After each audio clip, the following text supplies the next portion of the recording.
It's Alyssa from AlyssaNalani.com, and today I have a real quick setup video for my Traveler's Notebook in the month of June. And I do mean quick because there's not a whole heck of a lot to show you. Not much has changed. First of all, I will only be showing you what's happening inside my personal size. My standard has not changed at all, so there's literally nothing new to show you. But here in my personal size, I have drastically changed how I am doing my monthlies and, I'm sorry, not my monthlies, my weeklies and dailies. And so that's the bulk of what I wanted to show you today. So I'm just gonna open up. I am still using the same covers that I made. Let's see, this is my third month in them because I still like them. So I figured I would go ahead and continue to use them. And then also I haven't been able to find a paper pad that I like more at this point. So maybe for July I'll have something new, but this month I'm still sticking with my current covers. So this is what the month of June looks like in my monthly spread. Again, for those of you who have not seen any of my planner setup videos, I do use Annie Plans printables. And so this is her 2018 insert in the personal size. And you may remember from my last spread, I write down these numbers here on what looks like random dates. These are when my bills are due. So every day I just write down, you know, 1 bill is due on the 2nd, 2 bills are due on the 1st, 3 are due on the 8th, so on and so forth. So when I look at my month on 2 pages, I can see, okay, this is what the month looks like.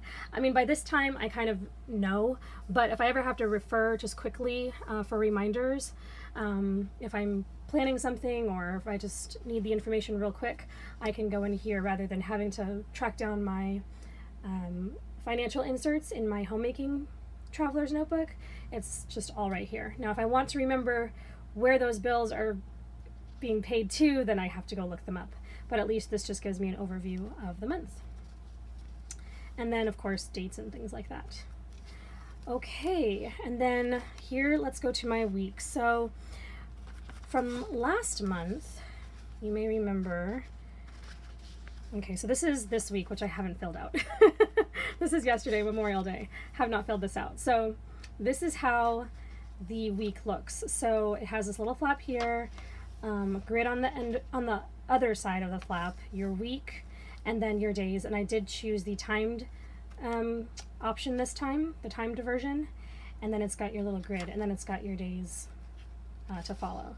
And the timed did work for the most part. It was nice to have the hours there as I was plotting out my day. However, it really didn't do much for me past the morning. So the morning is really the only time where I stick to, like, you know, 7 o'clock, 8 o'clock, 9 o'clock, 10 o'clock. So for the first 3 to 4 hours of the day, that's pretty much the only thing that's scheduled. Everything after that is just as I can get things done. You know, I often change things up because something might take longer than what I thought it would and I have to go to the next thing, those kinds of things. So the hours, they're a bit superfluous for me. So I thought that this time around I wouldn't do that. The other problem that I was having is this was not enough space to do listing, to write lists. And because the hours weren't terribly useful, it was kind of a waste of space for me. And then in the week, I would try to, like, put everything I could in the weekly spread so that, you know, I don't know, like putting to-do lists and then actual tasks, and I don't know, for some reason it just was not working. I can't explain it very well, but you know how it is when something just isn't working right. You're not exactly sure why, you just need to do something different. So I needed more space for my dailies, was kind of the main part. And so I decided to go to Annie's week on 2 pages. This is what it looks like. You have your Monday through Sunday, so Monday start, and then you have a few trackers. You have this Monday through Sunday bullet list, and then a dot bullet list, some dot grid here at the bottom, and then a square grid on the side. And I have this in my standard because I thought I was going to use it for like blog planning and YouTube planning, and it hasn't quite worked out the way I visualized, but it will work for what it's actually designed for, and that is to plan your week. And so I thought I would go ahead and try it in the personal size. And so I have a to-do list here, I have appointments and tasks here, I have a few things to track here. I decided to put our lunches here. You could also do things like weekly chores, which is what I'm thinking of doing. And then I have a to-buy list, and then I have a top priority list. Okay, so that gives me the space I need for the week in like specified sections, and I guess that's what my brain needed, was those specified sections. So here's what it looks like blank, and I am filling it in here for my week this week. So that's what that looks like. And I think this is going to work out a whole lot better, especially the differentiation between what's top priority for me and what my just regular to-do list is. So if I could just get these things done, this, you know, I can kind of shuffle around and reassign things if I must. But at least I can get these things done during the week. And then I have a to-buy list, which is different from my grocery list because it's things that I remember, oh yeah, I need to go pick that up while I'm at such and such place, or I need to order that online, or whatever. It's not going to go on a grocery list. So I liked having the space here for that. And then I mentioned it before, I don't do well with habit tracking, but these are things that I wouldn't mind keeping track of. In the future, it'd be nice to do better at habit tracking, but I'm just going to kind of stick to 4 things here and see how that goes. Now, the one thing I am missing in here is a month. It does not have a monthly calendar like this, like it did here at the beginning. Remember I said I had this and I was going to keep track of like my household stuff.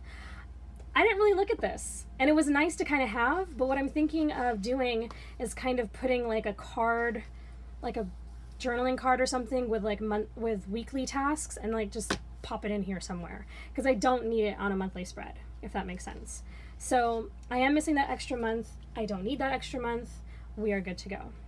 And then for dailies, since this is only a week on 2 pages, for dailies, I went ahead and I printed out her grid insert.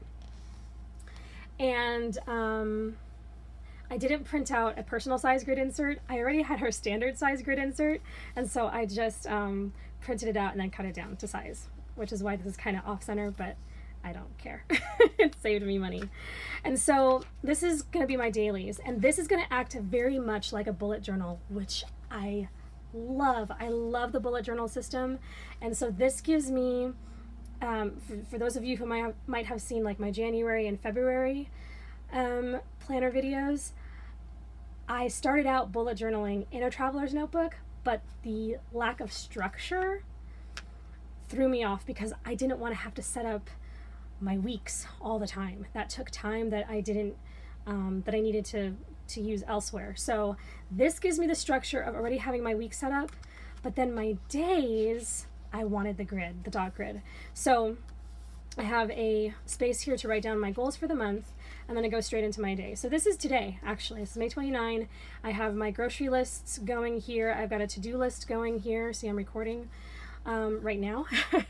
And then it gives me space to play with stickers and washi tape, and I have enough pages printed so that I can add, I mean, not that I can add, well, I could actually, if I just added them on the inside. I have enough pages so that I can use more than one page if I need to, or use half a page if I need to. It allows me the flexibility to do whatever I need for the day, if that makes sense. Okay, so plain dot grid, bullet journal style in my for my dailies, and then I have the structure of the week in the week on 2 pages insert, and I think I'm really gonna like that. And then as far as the rest of my inserts, I have taken some out that I wasn't using. I printed a copy of her wellness tracker, which I intend to use more this month than I did last month and even the month before, because my husband and I really are putting some routines in place every day, and so this should pick up better this month. And then I just have a blank grid insert in the back, and that's it.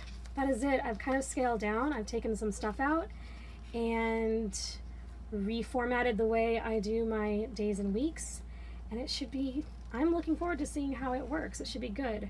And she's not as chunky, but she should be a bit more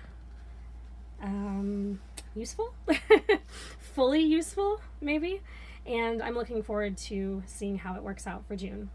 That is it, guys. I have not done a video this short in a while. I do have something else to show you later this week. I cannot wait. I took my journaling inserts out of here because I'm doing something else, and so I'm extremely excited to show you. I'm extremely excited to try it. It's something I haven't done in quite a while, and I'm eager to see how it all works out. But for now, I hope you all are having a great day. I have everything linked below that I can find, and if you have any questions or comments, you know where to leave them. You all have a great rest of your day, and I'll talk to you later. Bye!